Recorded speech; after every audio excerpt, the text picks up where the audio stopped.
Welcome, dear viewer. I hope you are having a wonderful night. Tonight, I'll be telling some terrifyingly scary stories. I hope you are warm and ready. Let's begin.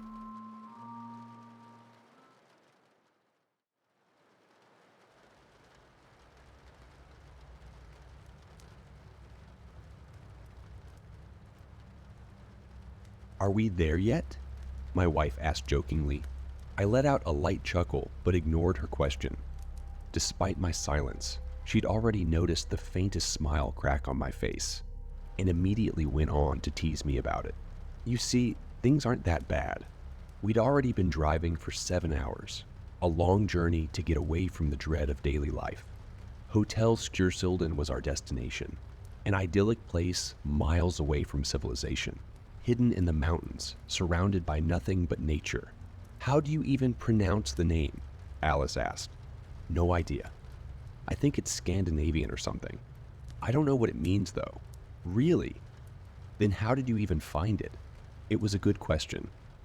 One I hadn't thought about since picking the brochure off my desk at home. It was just there. Whether it had arrived with the mail or if it had been handed to me by a stranger on the street, I didn't know. I just got the brochure. It was a good deal, was all I could respond. I stayed quiet for most of the drive, only uttering a few words of frustration as I attempted to navigate the desolate roads. Alice, being the wonderful person she was, kept the mood light. Throughout our entire relationship, I'd never seen her smile fade. So, are you ready to talk about what happened? She asked.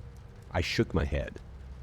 It had already been a year since it happened, and I'd found myself in uncomfortable denial.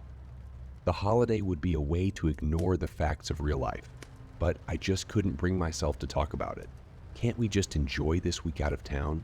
She nodded and went back to pointing out the amazing environment around us. 5 hours later, we found ourselves traveling up a treacherous mountain road. Though decayed, it provided us with a beautiful view of the valley beneath. Before long, the peak of Hotel Skursilden greeted us, and I let out a sigh of relief. Its architecture was magnificent, starkly contrasting the lush trees around it. The design was old, but it remained amazingly well kept, a staple from times long since past. Does the place at least match the pictures from your mysterious brochure? She asked. I took a quick look at the beautiful structure and nodded. It actually does. Well, that's a good start. There were a few elderly people sitting out on the porch, enjoying cups of tea and smoking cigarettes. They were dressed elegantly in ballroom dresses and fancy suits, a bit odd for such a casual place. As I unloaded our car, I noticed that we'd only brought one massive bag. Where are your things? I asked. Come on, I don't need anything, Alice chuckled.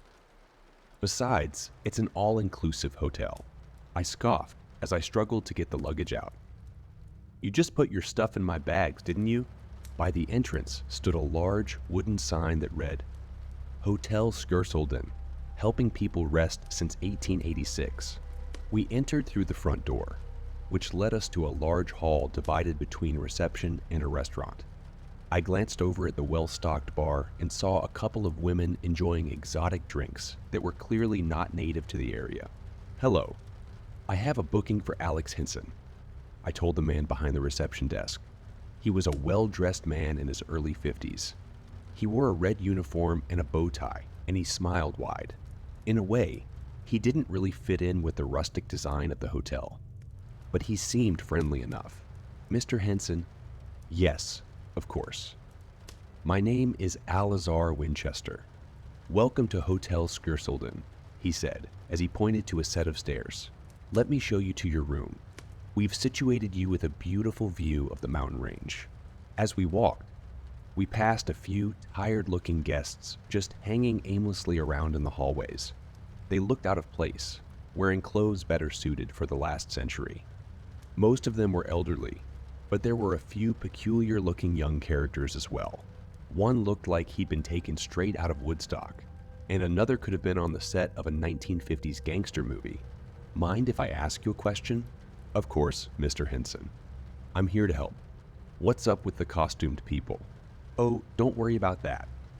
Some of our guests have been here for a while. At this point, we consider them more family than visitors. Excuse me. They're quite harmless, I assure you. Without really answering my questions, he guided us into our room. It was larger than expected and beautifully decorated, complete with a piece of chocolate laid out on our pillows. All things considered, it looked like the beginning of a perfect getaway. I quickly freshened myself up, using the hotel's provided accessories, and got ready for dinner. Aren't you going to unpack? Alice asked as I headed for the door. Nah, I'll do it later. We headed down to the bar and noticed Mr. Winchester standing by the entrance, waiting for guests. Would you like a table by the window? He asked with a smile. We nodded, and he led us to a table with a clear view of the magnificent forest. How about a drink? He asked. Alice looked over at me, and I knew exactly what she wanted to order. Maybe this is too presumptuous, but if you could get us a couple of caipirinhas, Alice asked. Absolutely, they'll be right up. My wife looked at me in amazement. Wow, I wouldn't have expected them to actually know what it is. It was our private favorite drink, a tradition we'd formed during our honeymoon in Brazil. Within a couple of minutes, they had been served, looking remarkably similar to the ones we'd been introduced to near Fernando de Noronha. Even the glasses themselves matched our memories to a T. We clinked glasses and reminisced about simpler times. Just the taste was enough to put us back in time. It's perfect. I haven't had one of those since. I trailed off. Something within me stopped me from completing the sentence, but I couldn't quite put my finger on it. Hey, look at that guy, Alice said as she bobbed her head in the direction of a middle-aged man dressed in a cheap suit. He looked stressed, frantically sucking on a cigarette as he went through a pile of papers. The fumes from his smoking filled the restaurant and quickly got on my nerves. Hey, could you not smoke inside? I asked as politely as possible, trying to mask my annoyance behind a friendly smile. Why? Is it bothering you? Well, it's not exactly polite to smoke inside. It isn't. Since when? He asked as he quickly lit it out. I'm sorry. I didn't mean to bother you. He went back to reading his files, and we continued our dinner. After a 3-course meal, we proceeded to get a couple of drinks at the bar. The man still sat at his table, mumbling something to himself as he sipped on a glass of whiskey. He fumbled with an unlit cigarette, looking at it with longing eyes. I felt slightly guilty for having imposed my own rules on the man. If the hotel didn't have a policy against smoking inside, who was I to stop him? Slightly tipsy, I decided to engage with the stranger while Alice went to freshen up. You can light it up, I told him. I don't mind. I just didn't realize the hotel was all right with it. He hesitated for a moment before igniting it with a vintage lighter. Thanks. So, what brings you folks around these parts? He asked. I just needed a break from real life, I responded. What about you? Well, the precinct decided I needed to take some time off to, well, recuperate. I glanced at the pile of papers that were pouring out of his folder. It looks like you're not exactly following orders, I joked. Well, murderers don't take time off. As far as I know. If I'm honest, I'm not exactly fond of the captain. If he wants me to keep away from the station, I will. But I'll be damned if I give this case up. Oh, you're a detective? He nodded. Yeah, for the past 25 years, what about you? I'm a journalist, I responded instinctively before having to correct myself. Well, at least I used to be, he chuckled. As a detective, I guess I should thank you for quitting. I glanced at his file. It was stained with coffee and crumbled from being read one too many times. The case isn't related to this hotel, I asked, half joking, half serious. No, don't worry. I guess it's more personal at this point. Not entirely professional, but he sighed and closed his folder, sloppily shoving all the papers inside. But I can't get a grip on this tonight. Justice will have to wait. Enjoy your night. With that, he got up to leave. It wasn't until he'd left the lobby that I noticed a piece of paper left behind. In his drunken state, he must have dropped one as he closed the folder. I picked it up, not intending to look at it, but at a glance, I noticed a date, January 7, 1978. It appeared the detective was working on a 40-year-old case. Confused, but keeping my nose out of trouble, I handed it in to the reception. Hopefully, it will find its rightful owner. Slightly unsettled, we decided to call it a night. On our short journey to our room, we heard the faint sounds of a girl sobbing. With the dimly lit hallways and the echoing walls, it was hard to pinpoint the exact origin. "Do you hear that?" Alice asked. "Is someone crying?" "Yeah, we should check it out." Alice had a big heart, sometimes too kind for her own well-being, but her willingness to help anyone in times of need was part of why I loved her. We traversed the long hallways and eventually found a young woman sitting in a chair by the windows. Her face was buried in her hands, and her clothes looked roughed up and soaking wet. "Hey, are you okay?" Alice asked comfortingly. She just kept sobbing. "What happened to you? Are you hurt?" "It's so cold," she sobbed in response. Her voice sounded off, as if her lungs were filled with fluid. I took my jacket off and tried handing it to her. In response, she finally lifted her head from her hands and looked at us. I almost fell to the ground in shock as I saw her horrifically disfigured face. At first glance, it looked like someone had smashed it in with a hammer. Her eye socket had caved in, and her nose was broken beyond recognition. "Please, it's so cold." Despite her wounds, she didn't bleed. "Oh my God!" I shouted loudly in shock, an immediate sense of fear shooting through my body. Before we could properly react, Mr. Winchester came rushing down the hall with a couple of bellboys. "Mr. Winchester, we have to call an ambulance," I said. "Oh, that won't be necessary," he said matter-of-factly. He ordered the bellboys to carry the injured girl away and turned his attention towards us. "Why don't you come with me?" With that, he escorted us to his office. As we sat down, he poured us a drink. His smile had vanished, and he looked almost embarrassed at the whole situation. "I'm so terribly sorry you had to see that." "What do you mean, expecting? What happened to her?" "Well, we don't know yet, Mr. Henson. But I can assure you, we're going to get her the help she needs and figure out how she came to be in such a state." He seemed genuinely sorry and concerned about the girl. Though unsettled, we couldn't exactly drive down the mountainous road in the middle of the night. Our best bet would be to wait it out and maybe ask the detective for help when morning came. Despite the horrors we'd witnessed that evening, sleep came surprisingly easily. A silent, dreamless slumber, only interrupted by singing birds in the early morning. By then, my wife had already woken up and locked herself in the bathroom. She sang songs in the shower, trying her best to mimic lyrics she didn't know. It wasn't particularly beautiful, but I loved it nonetheless. While she got ready, I decided to take a stroll down to the lobby. I wanted to figure out what happened to the girl. Mr. Winchester stood behind the desk, smiling politely as always. "Good morning, Mr. Henson." "Morning. About last night, did you find out anything about the girl?" He nodded, still smiling. "Oh yes. She's fine. A bit shook up naturally, but she's being dealt with." Before I got the chance to ask any more questions, I noticed the detective sitting down for breakfast. Thinking he could help, I decided to tell him about the situation. At the very least, he might be able to give me some insight. He waved as he noticed me and gestured for me to sit down. "Thanks for handing in the paper yesterday. Whiskey and work aren't a good mix. My name's Harold Finch," he said as he reached out to shake my hand. Really, the guys in the precinct would have had my balls in a twist if they'd found out. He was still holding onto the same folder from last night. On a piece of paper that stuck out, I noticed another date from 1978.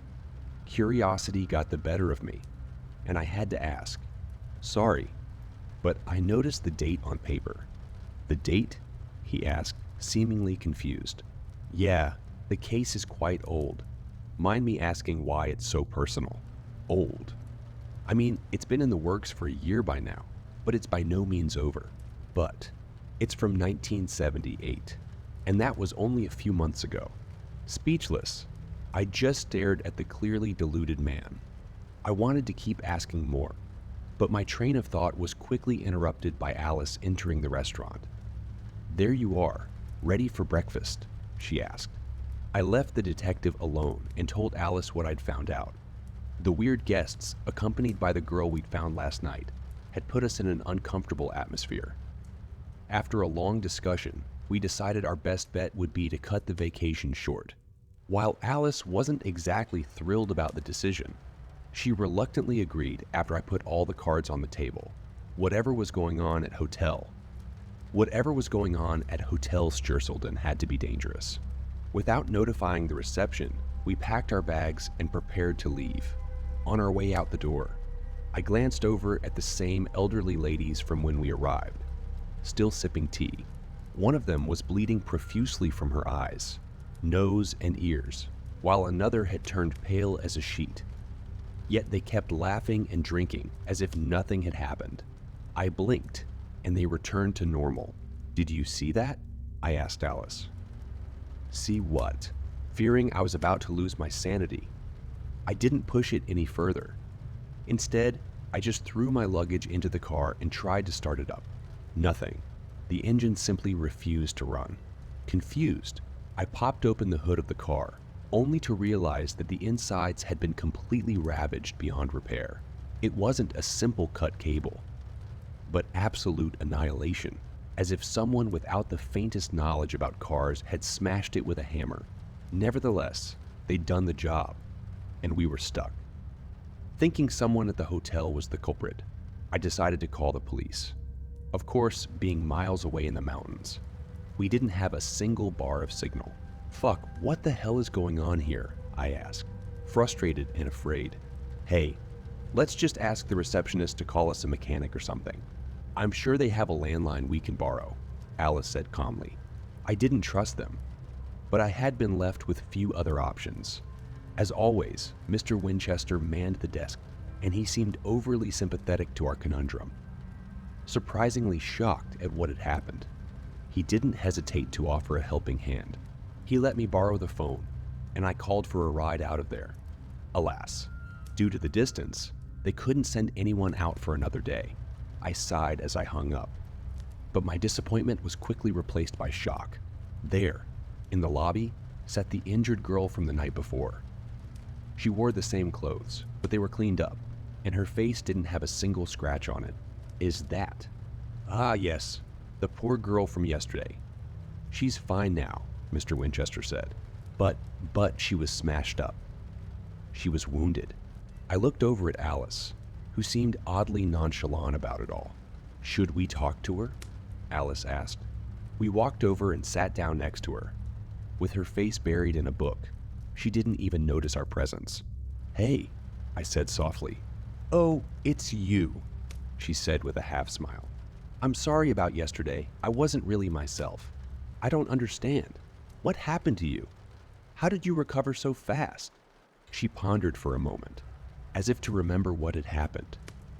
The frightened girl we'd met last night had vanished, replaced by someone at peace with the world. "Well, I don't remember exactly what happened. I think I was driving by the ocean, making my way back home after traveling the state. Then, I saw an animal just standing in the road, a dog or something. I tried to swerve around it, but I somehow lost control. The car went off the road and I landed in the water. It was so cold and the car was sinking so fast. I couldn't even think." "How did you get out?" I asked. She thought about the question, trying her best to figure out an appropriate answer. I guess I didn't. But if you didn't make it out, how are you here?" "Because Before she could finish her sentence, we were interrupted by Mr. Winchester. "Mr. Henson, may I have a word?" he asked as polite as ever. He pulled me to the side and gave me a stern look. "Don't you think she's been through enough in the past 24 hours? Let's give the poor girl some space so she can come to terms with her fate." "What do you mean? Come to terms with what? You mean you haven't figured it out yet? Look around you, Mr. Henson. Tell me what you see." With these words, it felt as if a thin veil had been lifted from my eyes. I looked over at the girl, and her injuries were back. Despite her smashed face, broken ribs, and broken arm, she sat calmly and read a book. I looked at another guest, dressed in a fancy striped suit. Then I glanced into the restaurant where the detective sat, still reading his ancient file.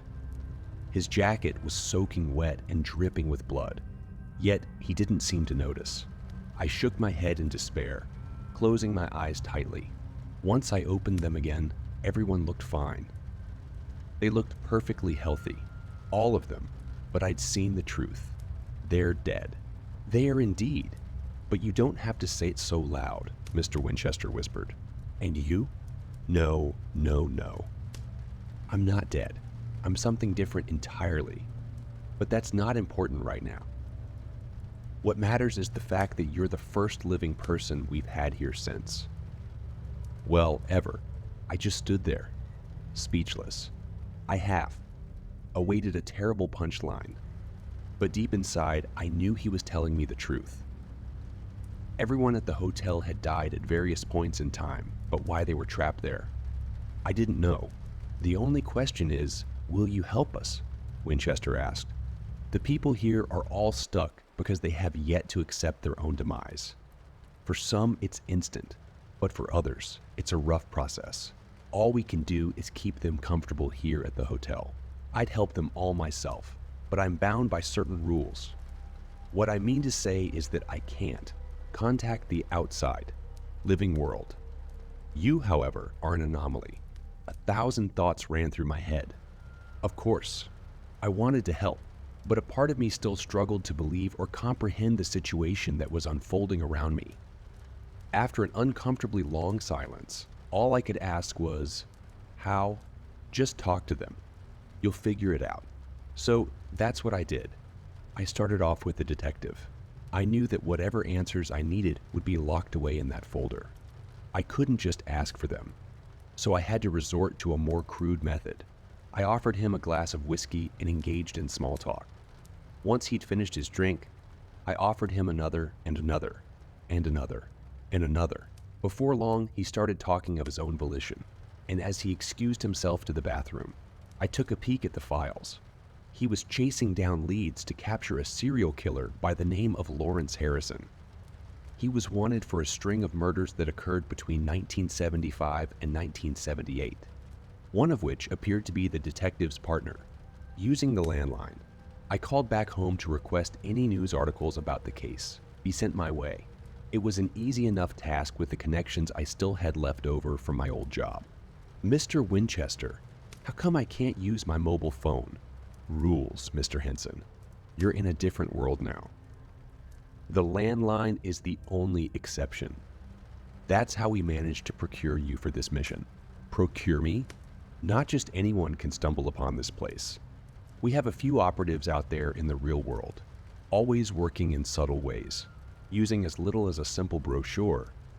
They were able to nudge you in our direction. Why me? I asked. His smile vanished for a moment.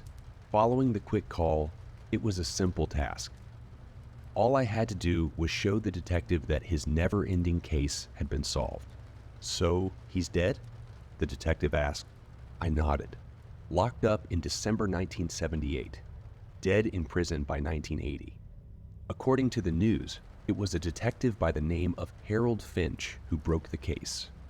Unfortunately, he didn't live to see the bastard face his day in court. 1980, but that's... He trailed off. I could see the realization hit him.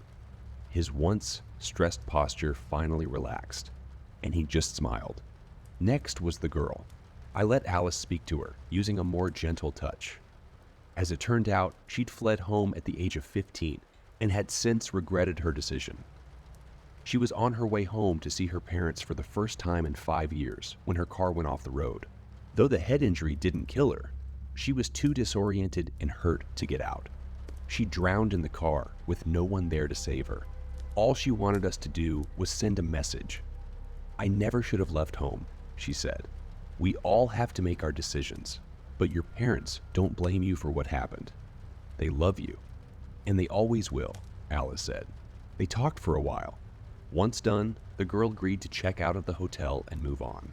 There were still plenty of guests to go around. Alice and I made a great team, but to best aid their passing, we needed to ask Mr. Winchester for help. Do you have any advice on how to proceed? I guess you know the guests better than us, I asked. He nodded. My advice is simply that you accept the truth, Mr. Hansen. What? He just looked at me with a hint of pity in his eyes. It's time, Alex, he said. No, I can't. I trailed off. I knew he was right. It was an undeniable truth I'd been denying for the past year. I looked over at Alice, her figure emaciated beyond belief and broken from the cancer that had killed her only a year ago. Please, I begged. I think you two should talk, Mr. Winchester said. We returned to our room, neither of us speaking a single word on the way. You've held on long enough. It's time to let me go, Alice said. I just don't know what to do without you. We had a great few years together, but I don't want you to stop living just because I'm gone. But you're not gone. It has been a year since. I trailed off. I just don't understand why you're still here. We didn't exactly have any unfinished business. She shrugged. Just because I'm dead doesn't make me an expert on the matter. But there's something anchoring me to you, just like this place keeps its occupants happy while they search for answers. So you could just stay with me. She shook her head. Why not? She smiled. Because I already had a great life with you. It was the simple truth I'd failed to accept. Despite our time together being unfairly short, it had been filled with happiness.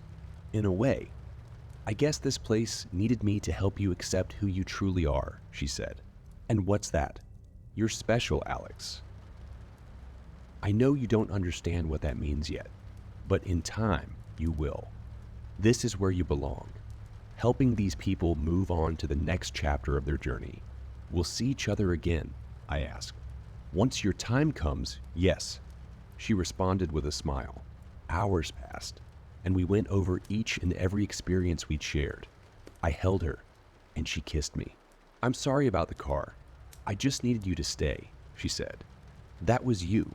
She nodded. Before long, we fell asleep in each other's arms. And that was it. I hadn't yet come to terms with her death, but I'd accepted it as a fact. When I awoke, she was gone.